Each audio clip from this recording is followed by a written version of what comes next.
এক আসনের মনোনয়নপত্র যাচাই বাছাই করেছি।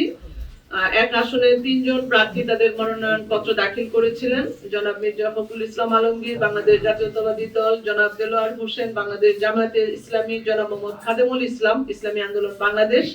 ৩ জনের মনোনয়নপত্র যাচাই বাছাই করে আমরা সঠিক পেয়েছি এবং বৈধ বলে ঘোষণা করেছি। আলহামদুলিল্লাহ। ধন্যবাদ সবাই। গ্রহণ করেছি মোহাম্মদ নাহিদ রানা, তারটা বৈধ বলে গ্রহণ করেছি। নুরুন নাহার বেগম, তারটা বৈধ বলে ঘোষণা করেছি। মোহাম্মদ জুলফিকার মুর্তজা চৌধুরী, তারটা বৈধ বলে ঘোষণা করেছি। জনাব মোহাম্মদ আব্দুল সালাম, তারটা বৈধ বলে ঘোষণা করেছি। মোহাম্মদ ফারুক হোসেন, গণ অধিকার পরিষদ, তারটা বৈধ বলে ঘোষণা করেছি। দুইটি মনোনয়নপত্র আমরা স্থগিত রেখেছি। মোহাম্মদ রেজাউল করিম ইসলামী আন্দোলন বাংলাদেশ এবং শাহাবুদ্দিন আহমদ বাংলাদেশ কমিউনিস্ট পার্টি। ওনাদেরকে আমরা একটু সময় দিয়েছি, নির্ধারিত সময়ের মধ্যে তারা যদি এই ত্রুটিগুলো সংশোধন করে আমাদের কাছে সাবমিট করে তাহলে পরবর্তীতে তাদের এই আমাদের সিদ্ধান্ত জানিয়ে দেওয়া হবে।